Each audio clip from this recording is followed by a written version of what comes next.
You're listening to Robert Martinez, the apartment rock star. Robert is a national award-winning real estate brand influencer and entrepreneur whose company, Rockstar Capital Management, was recognized as the 15th fastest growing company in Houston by the Houston Business Journals. In addition to his 11 100% refinance cash out events, his company has earned 15 city, state, and national apartment association awards.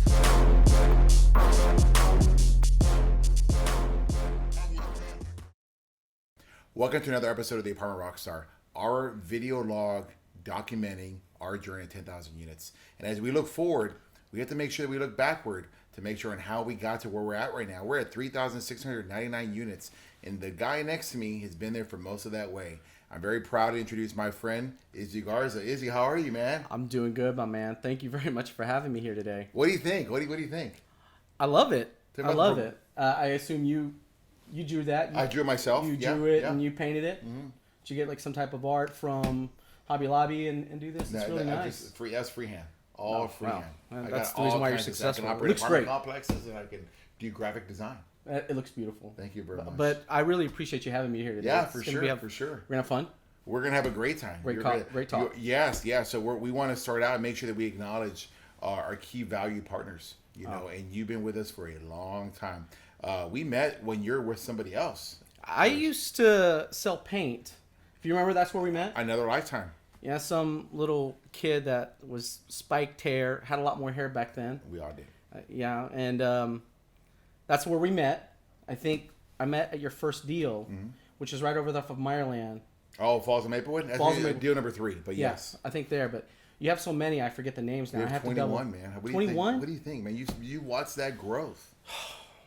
3,699 units. And I remember in 2013, if you remember that conversation we had. Yeah, I remember. And I remember we were sitting in a room, and I said to Robert, Robert, well, how far do you want to grow? How big do you want to grow? And you said, I'll grow as far as my team will let me. Yeah. And that stuck with me. You have 1,000 conversations every year. And I probably talk to you on the phone every month or a period of time, and all of a sudden, but that stuck in my mind. So congratulations. Thanks, man. I appreciate that. I think that's great. You got an amazing team to work with. I have the best team, and the best team wins. I mean, as you know it, because I know you hear this, we won 17 city, state, national awards, and I only won a few of them. That's been won by the team, and you have a common approach to what we do, and it's built around heart. Yeah, we don't let ourselves down, and I don't think I have the most talented team. I have the team that plays with the most heart, because heart will beat talent every day of the week. You have the right team.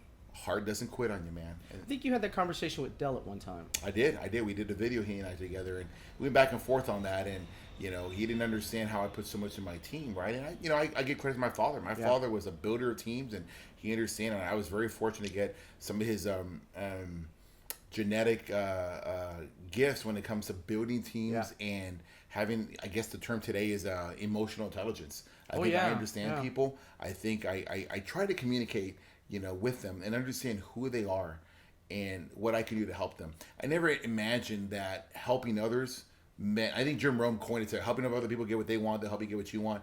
I just did it naturally. It just felt right. It was important to you. It was important to me, and I make what's important to them important to me. And what do you know? Next thing you know, we're growing a business, and we don't let each other down. What's funny was talking to a president about a month ago, and she used the phrase, and I've heard this a million times, but it stuck out. It said it takes a village. And I thought for a minute, I was like, wow. It's the same process at Maintenance Supply headquarters. You're looking at me, I'm a national account manager, talking to somebody like you, but I can tell you that the people that are picking the orders, delivering the orders, collecting the orders, our sales reps, our credit team, all have an integral part to our success. So it takes a village. And I understand what you're saying there. So especially with your father, saying, hey, incorporate the team, bring them all together, and involving them, it is a lot. But it's rewarding. I think you would. It's amazing to watch everybody grow. Wow. And you remember them when you first hired them when they were 18, and they're now 29. When you hired them when they were, 25, and they're now like 36. You've grown with them. You celebrated birthdays together and anniversaries, death. And everything, and people are asking, well, why do you give so much to your team, and I was like, because I'm going to win. I know that, but I don't want to win alone. Right. I refuse to win alone. I'm going to get to the top of the mountain, and I want to be able to look around at everybody who got us there together. We held hands. We didn't let each other down, and we're gonna cry, and we're gonna tell stories one day on how we got there. And who wants to play by yourself? No, I mean, I said this in another podcast. Who wants to play ball alone? It's boring. Nobody. It's boring. Unless you're a tennis player.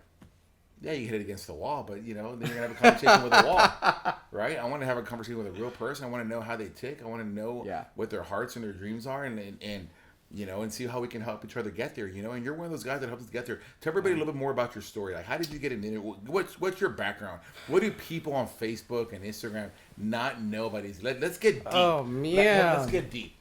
I got some Kleenex there because I got a feeling we're gonna need it today. Kleenex. Who is Izzy Garza? So years ago, around 2007, I was a sales rep for a paint company, and didn't really know what I wanted to do in life, as far as like my career. And I remember there was a gentleman. His name is, I don't know if you know him, Alan Jones. Mm-hmm. He works with PPG. He just recently retired. Congratulations to him. Mm-hmm. I know Alan. He sat me aside and he told me that he reminded me of a certain gentleman in the HAA. I didn't know this guy. And he invited me to come to an HAA event. And I went. I think we all have our humble beginnings, and saw what it was all about. For a while, I just didn't really drink the Kool-Aid, to be honest with you. I thought, I don't know if this is just going to be, if it's for me. Well, over the years, I started to get more and more involved. And, PPG became MSH in 2013. I started with MSH because somebody from the HAA was kind enough to tell MSH that, hey, you need to talk to this guy. And at the time I had been looking around. I said, I wanted to do something different, and I've always wanted to be where I'm at today as far as national and all this stuff. And it just so happened that the opportunity came, and here I'm at. As far as who I am. You gave the abridged, man. There's a lot more. The people want We only to have know. 1 hour here. We have as much as we're going to take, man. People want to know. This will be one of the most viewed podcasts, I'm sure. So tell people more, man. Tell us more about Izzy. Okay. All right. That's what you want. Yeah. Okay, so I've been married for 19 years. Yeah, I have a beautiful wife, Jessica, who is the love of my life. We met when we were kids, basically, and 2 daughters. I have an 8 and a 5-year-old who have already started rolling their eyes at me. The dad jokes are not good. I kind of feel that they're looking at me saying, wow, I'm not sure if my dad is as cool as he thinks. They must not have seen that video.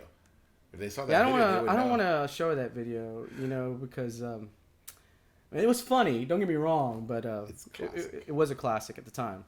But it's literally. I always think Sue Ann's always got the camera on me. Anytime I'm with her, like she knows I'm going to do something funny or something like that. But then again, if you're around like somebody like Sue Ann, you truly enjoy your company. But been with MSH for 5 years. Yeah. Let me see what else. I'm a fanatic of the Houston Astros. Yeah, we know that. Yeah, I know. It's kind of funny, but I love my Stros. Yeah, they're doing really well this year too. We got to go to a game.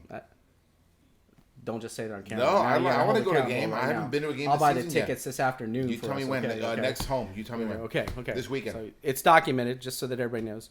But I was growing up very super. I grew from a humble background.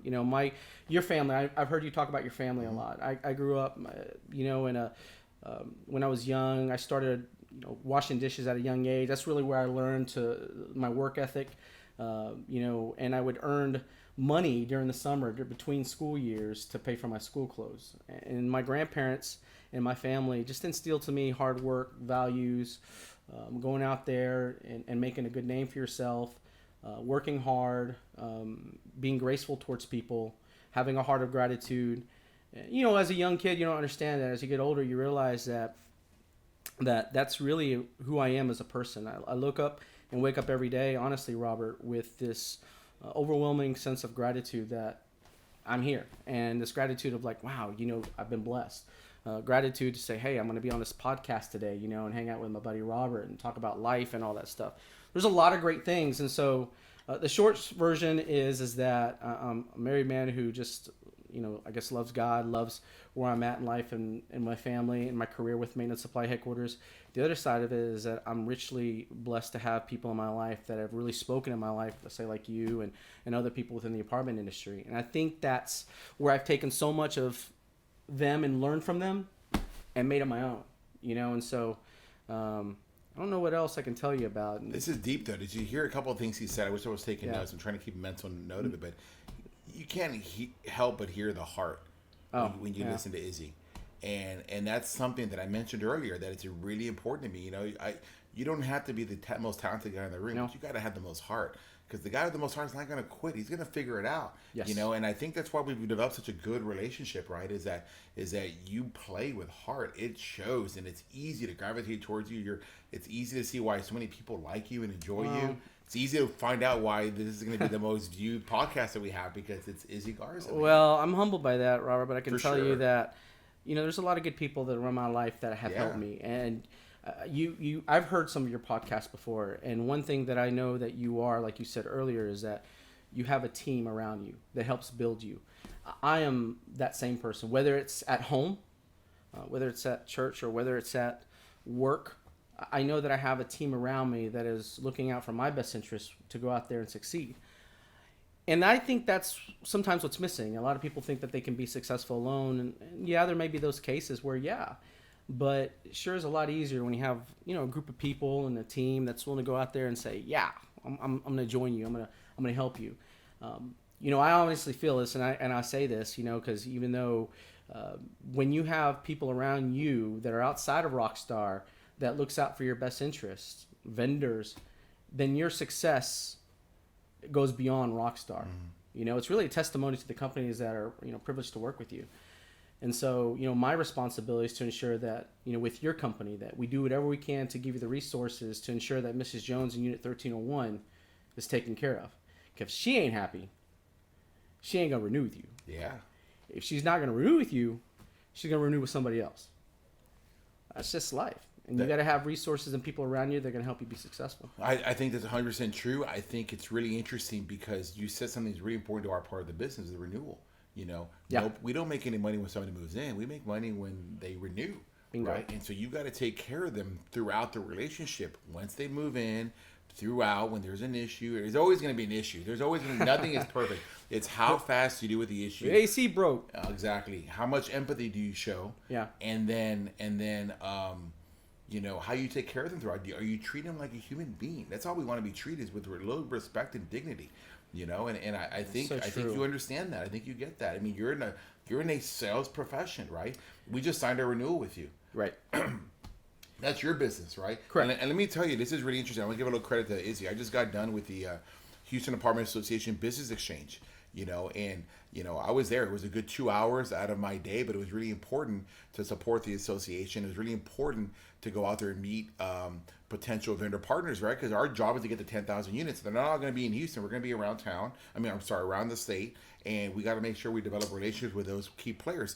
Did you know I didn't get one single R&M vendor come up to me? MRO? Or I'm sorry. Well, I call repair maintenance, but MRO vendor. Not one. And you know why? No. Because of you. Are you serious? They know. Oh yeah, they know that. And this is, I've got friends that work at HD and friends that work at Presta, wherever. We just have a really solid relationship with you. We just signed the renewal. I had other vendors, right? They approached us for other items. But nobody approached me to talk to me about MRO supplies. And I think that's a credit to you because that's Rockstar. They're with maintenance supply. Well. So that's a credit to you. I think you hear that stuff and you just can't help but. And the rest of your team. I know you're here representing a maintenance supply, but you got I do. A great group of guys that work with us. I do. Who are we? Gilbert? We got Gilbert, Torres, we got Adam. We have such a really good team, both on the local level as well as national. Yeah. And I told you earlier, it takes a village. It takes everybody doing their part. Everybody knows I'm a Tom Brady guy, but Bill Belichick, do your job. Do what what you've been assigned to do, and everything else will take care of itself. And but I think it's just one of those things when you have such a good team and you have good people around you. I'm not going to say that this happens all the time, but it makes your work more enjoyable, right? And to be honest with you, it makes it exciting, and you look forward to new opportunities. You look forward to those things. I sign, when you get these deals and you get them done and all that stuff, I'm excited about it. I really am, Robert, but I'm more excited about really more than just the renewal process. I'm more excited about the process alone of maintaining and growing that portion you have. And it's funny. I think when I met you, I think you weren't even at 1,500 units, to be honest with you.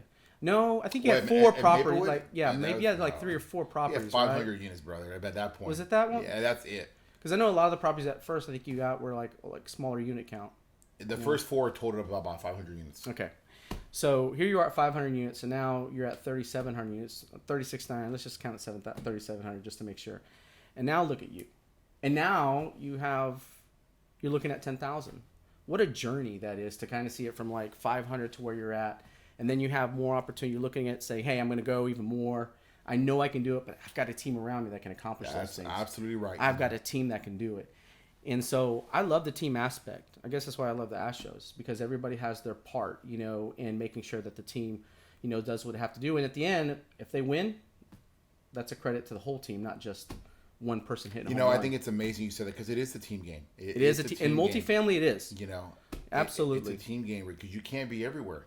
You can't be everywhere doing everything. No. You're not the guy that's. Well, I have such respect for my maintenance guys that have to get up there, at night when there's an issue. That's why I try so hard to do such a good renovation up front, right? Yeah. Where, as we change out all the ACs day one. I don't know how many other companies do that, but we do that because I expect my maintenance guys to not be fixing ACs in August, probably endangering my renewal. But I expect them to be doing other things, not fixing ACs when it's miserable for them. Like, oh, these guys don't want to spend any money, and they want to, rob Unit 301 to fix the apartment in 169, and like, no, that doesn't happen at Rockstar, man. We fix the AC. We replace them day one, and we only buy repair parts whenever they're necessary. We're never on bad credit. We're never on those. We're in their slow pay. Nope. We pay when we're supposed to. And that's an integrity thing for me. I know people do it. It's a business thing to slow pay. And I don't just believe that, man. I was a sales guy, man. I did that for 10 years. I don't want to be the guy having, hey Izzy, you haven't paid your bill. Do you think my accounting group's getting? I don't want to be one of difficult situation. Yeah, that's tough, man. Because you have a relationship and you're like, oh, I can't say. Like you were the hero, now you're the bad guy. You're on COD now. What's funny about you mentioned maintenance guys, and the reason why I love the maintenance guys is that if you really talk to them, sometimes after work or something like that, they have the funniest stories. Oh, I probably should have had Jose here. Jose, we 3-man group. Jose would have been funny because he's got some funny stories. And when you're going out there, you see a lot of stuff. All right, a lot of stuff that you're going. It just kind of makes you go, wow, this happens in multifamily every day. And it's funny, every time I go to, and before I leave, I always usually like to end a conversation with a maintenance technician and say, tell me something unique that you saw or that only your eyes saw. And man, they're the first person to go ahead and put down their tools and say, mira, one day. Mira. one day. And it is the funniest thing. Huh? Una vez. Yeah. And they'll tell me these stories. And I think I've heard it all to a point where I go to myself, I believe that. And then once in a while you hear one's like, that did not happen. Man, he swears by it. They swear by the eyes and the ears of that property. Oh, man. gosh, yeah. They will tell you everything. It's funny you mentioned Jose, man. That guy is our right arm, as you know. And you meet a lot of people around Houston. You meet a lot of Jose type directors of maintenance. That guy's won city, state, national maintenance awards. I don't know how many in this town have won all 3, but he's at the top of that list. He won it in Houston, the maintenance technician of the year, about 3 years ago? He won those in 2012, 2013. Okay. So then a bit longer. What about maintenance supervisor? He's won that one too. When did he win that one? Would have been 2 or 3 years after that. Okay, that's what I'm referring to. I remember being in that selection committee, and I remember looking at all these applicants, and I looked at Jose's, and I said, this guy is far more superior as far as his skills and what he's done for his community, for his company, and what he's doing outside of Rockstar, that you can't help but say, this is the guy that we need to do. This is the guy here you need to select. That's, again, when they get credited to that, honestly, Robert, it's really a testament to the whole company, not just Jose. Yeah, there's no I in Team Rockstar. Nope, is a community of people. It is a collection of a lot of heart, all put together, in the same direction. And even though now we've known each other for a long time, I know you're super busy, but I know I get the same answer that I need when I talk to Melissa. Mm-hmm. I kind of I've said it on record. I think Melissa runs the company, not Robert. So, right? She's right there, man. She's right there. She's right there. I rely on her. But she's amazing. So, yeah. But you know what? We're growing, right? We're growing. If you've seen Main and Supply grow, you got to add people. I mean, look at this right now. 24 months ago, we didn't have this marketing group. Now we've got a 7-person marketing team. Isn't that crazy? We got a podcast. You have 7? We have 7. We have a podcast studio. We're all over LinkedIn. We're all over Instagram. We're all over Facebook. And I think we're getting our brand out. I probably check my Facebook or something like that maybe once or twice a day, and I'll see you. But you don't like my posts, man. What happened? I do. Well, I can't like every one of them. It's like, I try to like everyone. But what's really interesting? I got some people came up to me at the Business Exchange. And moving forward, I'm going to like it. No, I'm just playing. Because I'm not playing for likes. I'm not playing for that. I'm playing for the documentation. But it's interesting because I had people at the Business Exchange. They came up to me, and I don't know them. It's my first introduction to them. And they tell me, man, I watch all your stuff on LinkedIn. There's a lot of value in there. I watch I'm like, you do, right? Because you don't really see all the comments or feedback, but you see people paying attention, and it's very interesting. And then you have the other side, right? Because there's, if you got it, like you're a very popular person within the association, and you have a very big name, but you have your critics probably too, like everybody does. Oh, he's too loud, or he's this or that. I know somebody who told me something once, and I'm like, that's not the guy that I know, right? As I'm sure you probably have heard the same, right? And so tell me a little bit about, does that even bother you? Does it faze you? How do you, because you want to be liked by everybody, right? How do you deal with stuff like that? Well, you can't please everybody, and you certainly can't, have everybody like you. To me, it's funny. The only thing that I can do is keep a good name and do the best I can. My grandfather told me a long time ago that, in business, if you keep a good name, you'll be successful no matter what you do. And there might be some, but it doesn't bother me, because if it bothers me, then I can't be the person I am for you. That's really why. I remember, I thought about this story just as we were talking. I remember we were in the suite of the rodeo or Texans game. I can't remember which one it was. We were in our suite. And I remember I had said something to our VP about something that our competition did. And I remember him looking at me and saying, what do you want me to do about that? And I was actually trying to see if he was going to have a reaction to that. And he says, I don't really have anything to say about that. Mm-hmm. And I'm thinking in my mind, Robert, why aren't you saying anything? You need to say something. Do you have an answer for this? He says something that I think is something that I used to say. I can't be concerned about what other people think or do. The only thing that I can do is control what I can do. And I'm like, wow, that was so groundbreaking. And for me, because a lot of people, especially a lot of vendors these days, newer ones, are so concerned about what other people are doing when they need to run their race. They need to run their race. They need to do what they need to do to be successful. Instead, they're looking at other people, and so it could be a good example, don't get me wrong, but they're more worried about, well, that person did this and that person did that. I don't really think about those things anymore, man. I think about what I think is best for me in my own abilities. I have a good team around me that supports me. And at the same time, too, Robert, I know what my limits are. As a young vendor, you want to say yes to everything. I think that and I know that I'm okay with telling you no, because I know in the end it's not possibly going to be the right thing for us. Yeah, he says that. I've never heard no come out of your mouth, but that's another story. Well, not to me, but I don't ask for anything either. Yeah, you never do, so I'm really thinking hard. I was like, have I ever said no? But you know what I meant by that. I got you. I do, and so if people are out there that, hey, I hope that one day we get to sit down and have a conversation. I hope that one day you'll get a chance to know me, but I know that's out there. When you get higher and you become more successful, and it's just something that you have to grow with. I told a guy that you work with, I think Tilly. Tilly. And I've had the honor and pleasure of hanging out with this guy and seeing him grow. We brought you up on our podcast. I don't know if you heard it. Oh, I haven't heard it yet. I need to. I told him, I said, as you become more successful, that target on your back gets bigger. And you got to be able to go ahead and walk around still. You can't fear that. You just got to know that people are going to see your success and want what you have. Mm-hmm. And you got to be able to go ahead and be prepared for those things. So yeah, he was on the show, and he was very appreciative to some of the feedback and advice, the mentorship you gave him, and he acknowledged it. Did he? Yeah, he did. Man, now I gotta listen to this. He said you gave him a really good. I wish I invested. I wish he approached me with some seed money, man. That guy's doing crazy good. He's doing really good. But you know what? I think a successful person and a person that that sees other people succeed, that should be a fire for you to go out there and succeed. I agree. 100%. Like there's no room for me to be ever jealous or envious of somebody else. I think that's amazing what they're doing.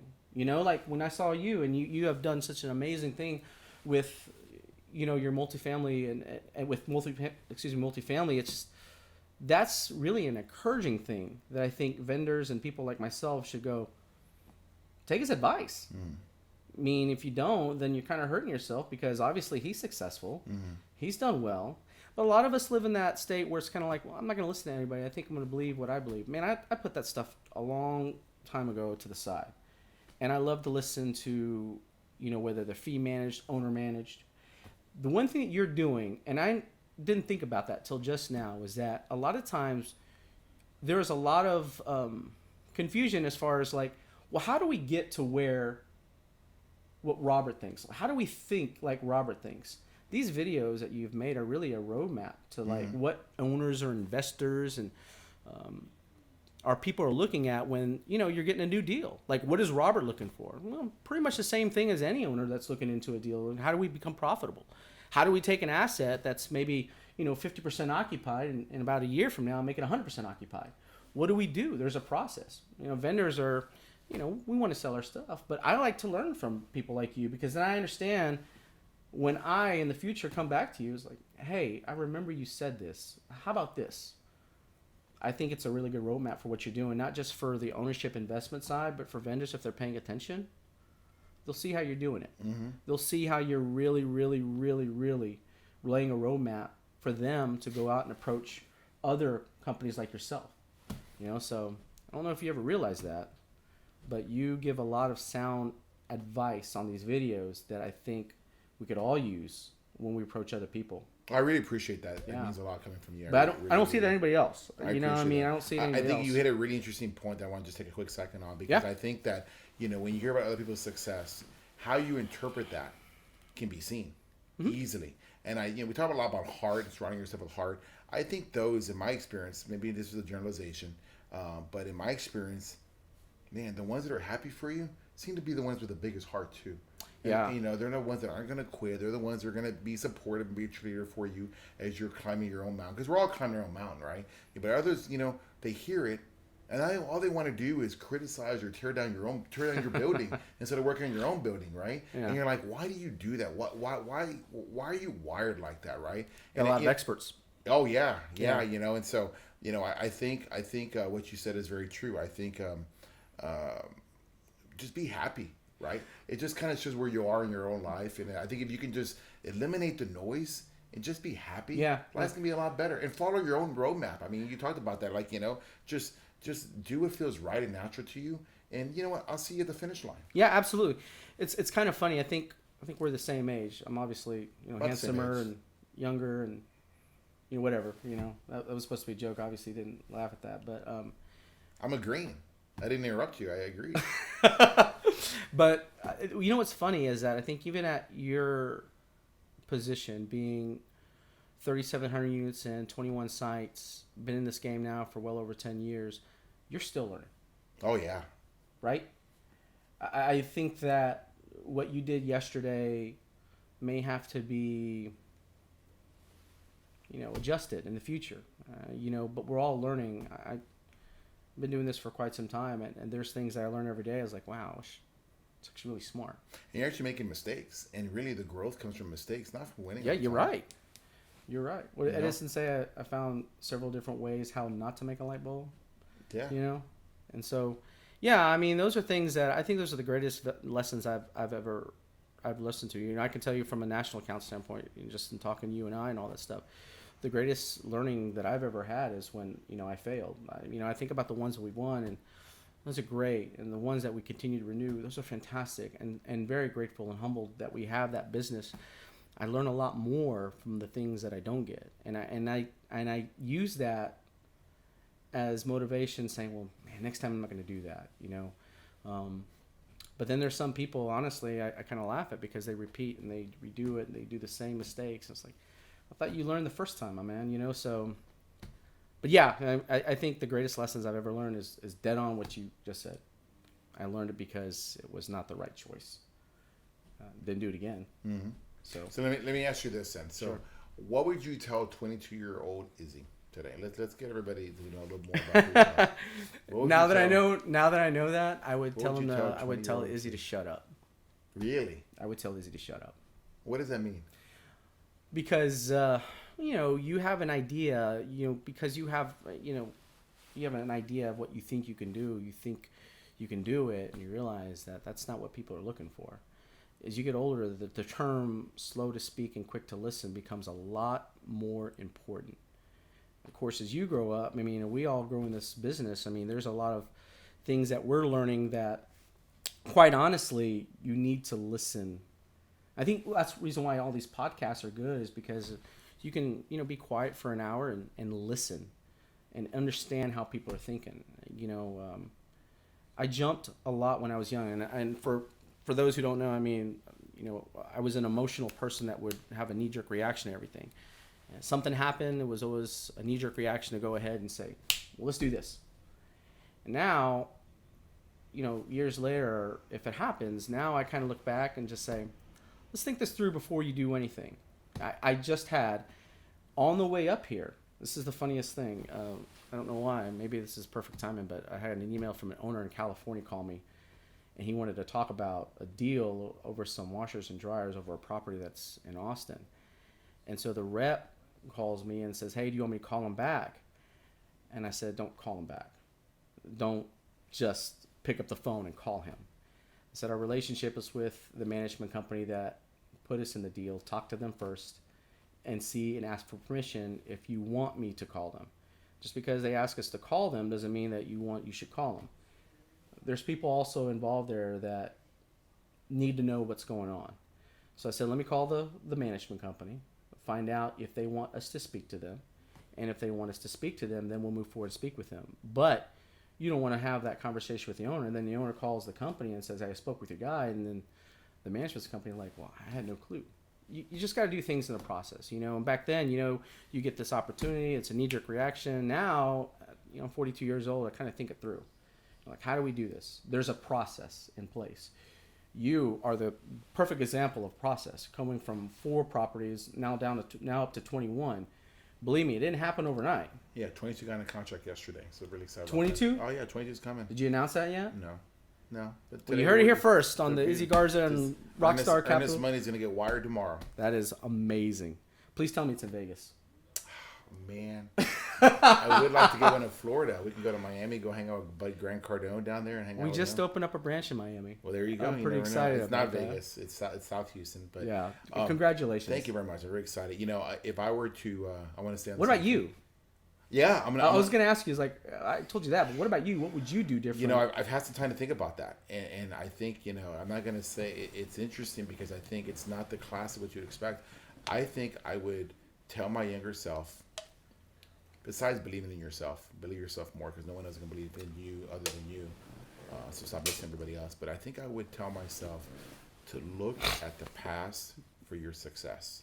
What I meant by that is that take the very best of your mom and your dad and double down on that. My mom. That's really. Let's start with my dad first. My dad was literally the smartest guy that I knew. He was the guy that worked for Whataburger. Yeah, man. His expression was, "I can't control what happens outside the 4 walls of my business, but I can control what happens within the 4 walls of my business." Can I ask you a serious question? Yeah. I mean, before we go on with your dad, this is pretty important to me. Yeah. But did you get a chance to eat a lot of Whataburger? I ate too much Whataburger, which is why I'm now a little heavy as an adult. I love me some Whataburger. Yes, the competition was trash. Burger King. I didn't have my first McDonald's until college. Are you serious? No, because it was trash. My dad was putting it in my head like it was poison. Like, it is trash. And the only reason I had it at A&M was that McDonald's accepted what was called Aggie Bucks back in the day. Oh, and yeah. So wow, I'm going to go use my parents' money to put into my account. I got to ask, now that you opened up a box here, Yeah. what was your first meal? Was it a quarter pounder? What was it? Oh no, I'm sure I had a Whataburger, a kid's meal or something. And No, from McDonald's. Oh, it was a quarter pounder. What'd you think? It wasn't bad. But it wasn't Whataburger. It wasn't bad. It was not. It was better than what it tastes today. I've had one not too long ago, and it's like, yeah, I think the quality's going down. That's kind of like a guilty pleasure, a quarter pounder. Yeah, but it tastes good, and then you feel horrible for it. Exactly. Yeah. So it's not a pleasure. Anyway, yeah, I don't know, but I love it. I love. But anyway, going back continue to my with your dad. my Yeah, parents, is that you take the best of them, and I think I've been able to learn that my dad was he was a quiet guy, smartest guy that I knew, but man, he understood people. I remember going to his eulogy. When he passed away, I would hear, and I knew him as my dad. Yeah. I didn't know him the way everybody else did. And people would just stand up and they would go up there and tell their story on how he helped them and how he was such a father figure and a mentor. And I remember hearing phone calls of my dad. I'd be in the living room watching TV, watching maybe the Cowboy game with him, and he'd be on the phone talking to somebody, and I remember just hearing all those little conversations. I guess they kind of stick with you a little bit, know. But I remember people come over to the house and he would talk to them and he would give them a lecture, and they would leave a little emotional. But he did it out of love? Out of love. And they were the ones that are up there being emotional. How if it wasn't for him, I would still be on drugs. If it wasn't for him, I would have gotten divorced. If it wasn't for him, my kids wouldn't have gone to college. I would have done this. And I was just listening to him and listening to all these people. And I was like, you know what? I think over time in my life, it came out. His best features came out. Number two, for my mom, my mom is the most confident person that I know. It is ridiculous. And she doesn't have like my dad's intelligence. She doesn't have these natural gifts that my dad has. But man, you would not know because she could have been a great marketer, right? She's just so confident. And so is that where your side? Well, I think so, right? And I think that's where it's come out of me later in life, right? Because I think you're taught early on to color within the lines. You're not to color out. You're taught to be quiet. You're taught, so it's kind of interesting that you said that, right? That you're taught to, speak slow and whatever. But you know what? I have my youngest, Ryan. One day I was at his school, and this lady comes up to me, and it was a friend of his mom. I don't remember what his name was. Let's say Jacob. Jacob's mom. I think it was Jacob's mom. Jacob's mom came up to me and goes, "Oh, you're Ryan's dad." I go, "Yeah. My son says that your son's the fastest in school. Oh, wow. My son says your son is the strongest in school. My son says that your son is the smartest in school." I'm like, he must be amazing, yeah. And I look at that, and Ryan, whether it's true or not, Ryan believes it. And because he believes it, his confidence is at a certain level. He does not talk like blah blah like I talk blah blah blah a lot. He's quieter like my dad, but with my mom's confidence. Like he knows he's got something, and he's strong. He is fast. He's not number one. No one's ever number one. There's always somebody bigger and better looking and stronger and smarter. But he believes that he is. It's a nugget right there. And so, you know what? I think he's taken the best of my parents.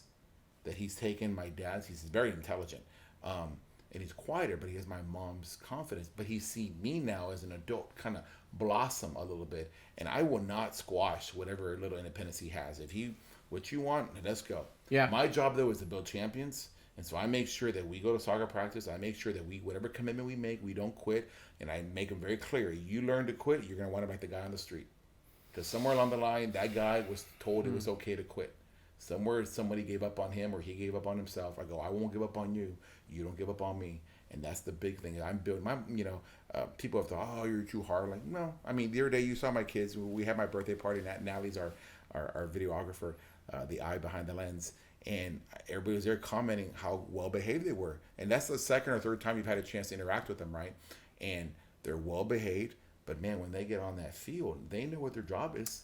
They know their role. They know what they got to do. They know what they got to do, and they're going to play rough. They're going to play tough. They're going to play on the edge of being fair and not playing fair, because that's how you play life. You're winning. You got to learn to win today for tomorrow. And so, but back to what I was saying there, I got a little tangent, is that I think you look back to your parents and you find what they were best at, and you try to emulate that, because you're taking their whole life of experience, and you're packaging it in one little bit, and you can add it to yourself. That's so true. And for most parents, for most people, I know not everybody's the same, but their parents were their role model for many, right? And mine, I was very fortunate. Mine were my role models. You know, I didn't know that until I grew up older how great my dad was. I didn't know. I took it for granted. You know, or my mom. I didn't know my mom. My mom was just my mom. But now as an adult, I can see, wow, that's where it comes from. You talk about your mom. I remember my mom. My mom is super confident, but she's not shy. Yeah. And I don't know. It's because maybe, you know, I'm Filipino, and you know, the Filipino wants to go and directly find an answer or something like that. But I remember the story. Oh, is that a characteristic? No. Oh. Maybe it's just, you know, she's always been that way. Okay. You know, she's always been that way, and I remember one time. This is a funny story. You know, when I was a kid, I remember you remember the Houston Oilers when they were here? We had just watched a game. My mother took us to a football game. Me, my brother and sister, and her. And the game was the Cincinnati Bengals versus the Houston Oilers. Oh wow! Yeah, she got 4 tickets to this game, and I had. At the time, I was really into football cards and baseball cards, and at the time, Warren Moon. If you remember, he was the quarterback. Remember the run and shoot offense? Oh, yeah. Well, I remember after the game in the Astrodome parking lot, we were driving around. Huh? I got lost there once. How do you get lost in the parking lot? I didn't know where I came out, and I couldn't find my car. That's fair. Yeah. Well, back then it was huge. But I remember we were driving around, and my mom noticed this certain individual talking to some people. And we looked closer, and it was Warren Moon. It was Warren Moon. He was talking to, like, I think a couple or something like that, and I remember my mom saying, "Oh, Izzy, you need to go get his autograph. Go get his autograph." And I'm a kid. I probably was bigger than 8, 9 years old, and there's like my role model there, and I just froze. I was scared. Wow. I was scared because I didn't know, what are you gonna say? You know, what are you gonna say to Warren Moon's like, "Hey, nice game. You know, you threw that ball far.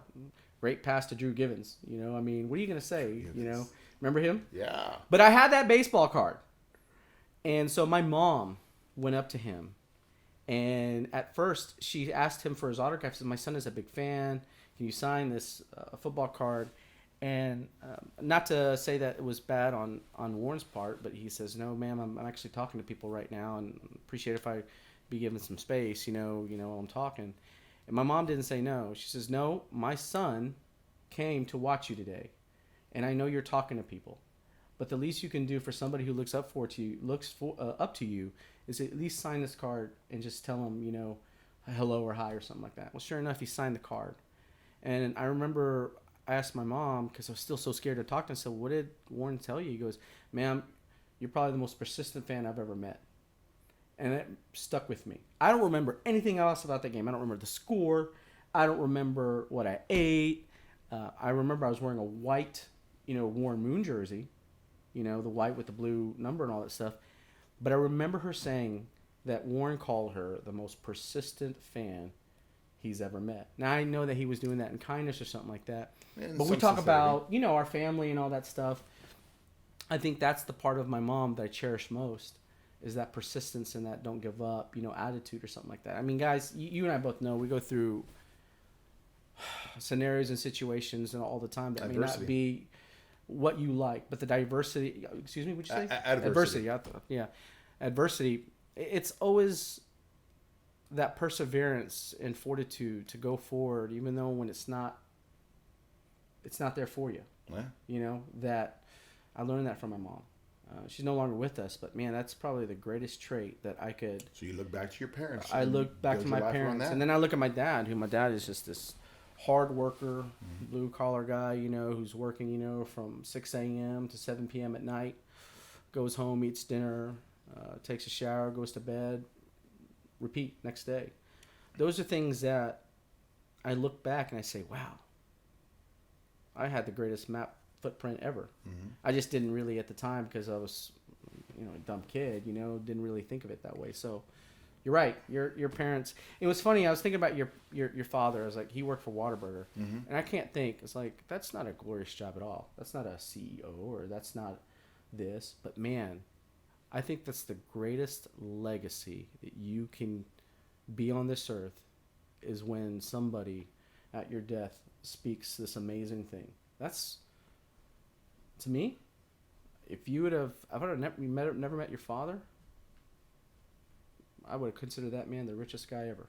My dad was amazing, and your legacy is everything. The legacy. People show up at your funeral, and wow. It was packed, and the stories were flowing, and the tears were flowing, and it was a celebration. It was a celebration. It was, but it was very sad because he died a little. He's still in his early 60s, and he went pretty quick, and people didn't see it coming, so it was really hard for them to take wow. it all in. I hope when that happens, that you guys have some good laughs at mine. It's funny you say that, right? Because Gary Vee, I follow Gary Vee. He likes to say that your life's measured by who shows up at your funeral. Yeah. Right. And the impact that you have, the more impact that you have, the more people show up. Right. Yeah. And I think that's amazing. I think that so if you play like that, or like, wow, how many lives did you impact? Did you help when you had the chance to help? Or did you turn the other way? Oh, did yeah. And Gary's interesting, right? Because that's the kind of guy that the times I visited with him is that he'll answer that question, and you watching his videos, he'll slow down. He seems so appreciative and so humbled by that you would come up to him and ask him for an autograph, and take that selfie, and he'll stop and he'll do it. He said something one time on a particular video that I saw, and it's kind of like I've taken that to me as just living with just a life of gratitude. Yeah. Like when you wake up in the morning, and I think that is the difference between a good day and a bad day. You have some people that wake up and they're just like, oh, I got to do this again. I got to go to work. I kind of cringe when I hear people say it's Monday again. Like, man, it's a new opportunity. You're living. You have a good life. You have a family. You have a good job. You drive a nice car. I think you need to look at it from a different perspective. He's really good at that. He's really good. But he said on this video, Robert, he says, every morning when I wake up, I'm grateful. Yeah. We see a million things, and we have these little sayings where somebody says something but it sticks with you. I remember my grandfather saying something about keeping a good name, and you talk about Gary Vee, and one of the videos he's produced thousands of videos, but one thing that he told that he said on a video was living with a heart of gratitude. You know what? And that's really been something that's kind of revolutionized and changed the way I go every day in my day-to-day business. I go out there, and I'm very grateful for the opportunities that I have, the relationships that I have, the people that I get to work with, both with MSH and Rockstar Capital and some of these other management companies that are located in Houston. I'm very fortunate. Yeah, and I realize that. But if you don't harness that with the thought of being grateful, you're always going to struggle with that. I think if there's new vendors that I could ever speak into, it's like, hey, every day be grateful. Because I think that's the heart of gratitude that changes people's perception of going out there and being successful. You want to become a millionaire? You want to do this? You want to do that? Live grateful. Having gratitude in your heart definitely can impact your positivity or negativity of life. Big time. And it does. We all have our blessings. We all have our gifts. We all have experiences, or we have something that's unique to us. And you need to recognize that's special. Gary likes to dumb it down by saying, listen, there are 300 trillion to 1 odds of you being born, right? Something could have happened. Your parents' magic could not have happened that night. It could have been something else. It could have been off. Something, 300 trillion to 1? That's what he says, 300 trillion to 1. Can you fathom that number? It's been calculated. He's got somebody. How do they calculate that? I don't know. I'm not a mathematician or a scientist to figure that out. 300 trillion to 1. And then the other thing he said was, for him, he lives a life of no regret, for sure. Like, I'm going to do what I want to do, and I'm not going to do it for you. I'm going to do it for myself, because I'm not going to be in a retirement home at 70 plus years old, 80 years old, wondering, why didn't I take that chance? Why didn't I go talk to that pretty girl? Why didn't I take that business opportunity? Why didn't I give that one advice to that friend? I won't do it. That's what he said. But the simplest thing he said was, as long as the 6 or 7 people in my life are healthy, I'm good. Meaning his family and his parents and his mom, his dad, his siblings, his wife, and his 2 children. Because as long as they're good, I'm good. And it's true. So, because when my dad died, it affected me. And it affected me probably still to this day for a bit, right? Because he doesn't, the apartment rock star, all this that you see occurred after him. Yeah. He was there for my last award win, the one I won, the one that I think you're on that committee, the Houston Owner of the Year. He was the one Jose won to. He won that. He was there to watch those, but he didn't get to see the rest of it, right? And so that affects me a little bit, right? That because I played for him so hard, yeah, right. But there's so much just depth gratitude, there. man. Just have a there's heart so of much depth there. I mean, that we could that's another podcast hour in itself. But, you know, to look back and where you're going in the future that I have, you know, you just said something that's really interesting is that you said, 5 or 6 people around your life. As long as you're good, I'm good. You know, and as I get older, I look at my wife, I look at my kids, and that's my core. Yeah. I mean, that's why I love going to work. That's why I want to come home. That's why I want to do these things, because I want whatever I do to bring honor to them. You know, and that's not something that you would typically hear or say or something like that, but I want to bring honor to them. I want to go and do whatever I can to be, you know, the best husband and father I can to them. That being said, you know, that's my core. Anything outside of that, you know, respectfully, is kind of secondary. Those things, that's where you can say, it's not a priority to me. I think the other thing you asked me earlier, you know, what would you tell 20-year-old Izzy, you know, other than to shut up and listen, is something that I would, you know, say now is like, prioritize things that are truly important. Everything else is just, you know, stuff that you don't need to worry about. And you want to put your hand in the pot and everything. You want to do this, you want to do that, you want to do this. Man, that burned me out. That really burned me out. I would tell a younger Izzy to look at it from the 30,000 foot view and truly find out what's important, focus on that, and then if you have time for those other things, then cool. You know, I don't know if everybody knows this. A fact about Izzy is that, you know, my wife thought I was dumb at the time. And then think about it now, I think it's kind of funny, but I had this aspiration to become a DJ. A DJ? A DJ. I had these turntables and mixers, and I spent thousands of dollars with it. Did you make mixtapes for girls? No. One girl. You know? There we go. One girl. We all did. Yeah, you know, I would call myself more the bedroom DJ. I had all that stuff, and I had tons of records, and I still have a bunch of CDs that I play. It was really before, you know, CDs were really the mark of a DJ. Yeah. To me, a DJ now is just all you got to do is press play. Anybody can become a DJ. You can get your iPhone out and become a DJ.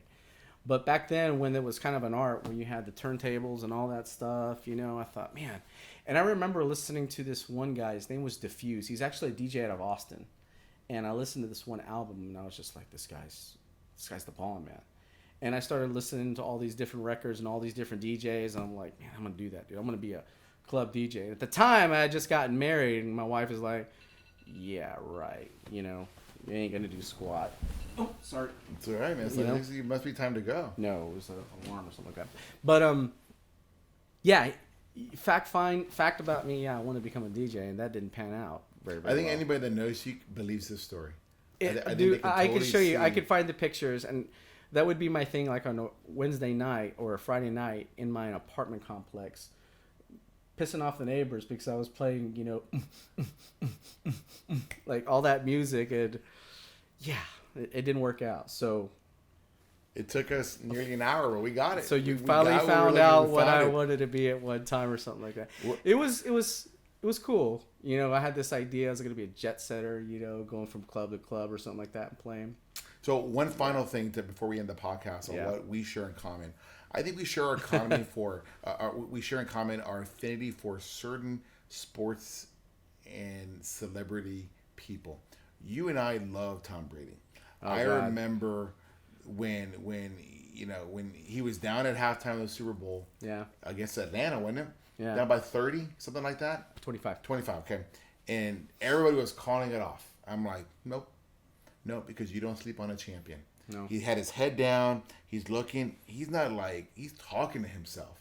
He's like, wake up. What is going on? The game's not over. And that's when you learn the heart of a champion right there. Yeah. When that comeback win. And I remember after that, I think I texted you.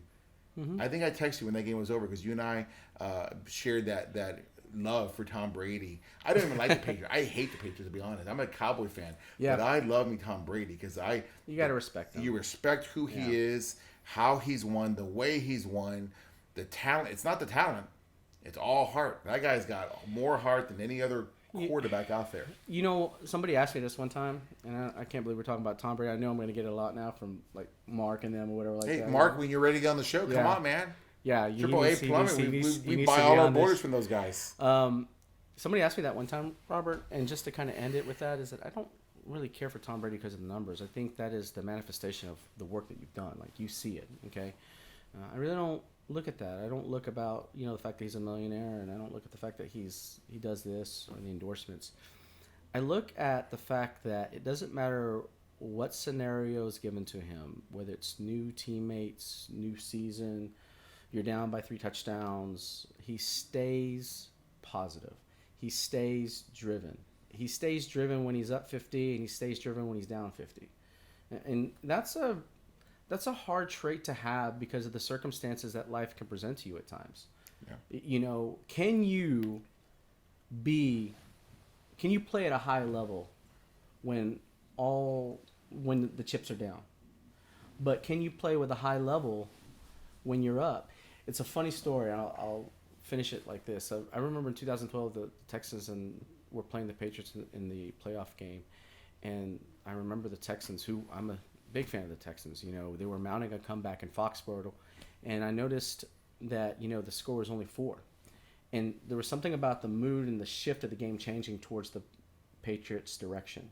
The Texas direction. And Arian Foster gets the ball. He fumbles the ball around the 45-yard line, their own 45-yard line, and they were driving the ball. They were on the way to take the lead. So Brady comes in, and I remember telling my wife this. I told my wife this, swear to God, on the Bible. I said to my wife, Tom is going to throw a touchdown right here. He gets there, calls the huddle, calls the play. Ball is hiked. Ball is thrown 40 yards out. Shane Vereen catches it on the 2-3 yard line, walks in for a touchdown. Game over. And then my wife looked at me. She says, "How did you know that?" And I told her the same thing I'm going to tell you is people who want to win know when they have to rise up to another level. The mood is changing right now. Things are not in the direction that they want it to go. The Texans never played good after that. They just completely fell apart. He cut their throat. In that sometimes you have to be that way. You have to be able to go ahead and just. And I think I was at that point where I had just a lot of. We talk about celebrity sports here. I got one more I'm going to mention. Yeah, he's the man. He's it. I love the fact Tom Brady is just a guy with limited talent, limited ability. He's not the most athletic person. No, I think I've run faster than him. He was not a highly drafted pick. 199. He was 198 guys people thought they were better than, but out of his heart, his work ethic, winners win, and they found a way to win. The last guy that we share in common, Ric Flair. Oh man, who doesn't? The swag, the arrogance, and we all know it was kind of fake and all that, right? In wrestling, but man.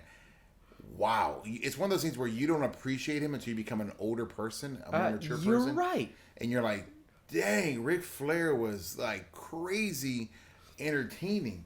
Oh, he was fun. Everybody liked Hulk Hogan. Can't stand Hulk Hogan now, but Ric Flair, everybody wanted to hate Ric Flair. It's like JR, Larry Hagman. You hated JR when you were a kid, but as you're an adult, you're like, dude, JR always it was always one set ahead of everybody. Yeah. And so Ric Flair, man. So if you don't mind, I want to end with a Ric Flair before we end it. Yeah. So before we go, I'm going to say, hey, thank you very much for watching another episode of the Apartment Rockstar. It's been an amazing trip to have Izzy Garza here, who's been a big partner of our growth. Will continue to be a big partner of our growth to 10,000 units. Izzy, thank you so much. It's been a pleasure. Thank you so much. Thank you so much. But we're going to end with a big Ric Flair. Woo! Okay, one more time. Ready? 1, 2, 3. Woo! All right. Thank you very much for watching Apartment Rockstar. We'll catch you on the next episode.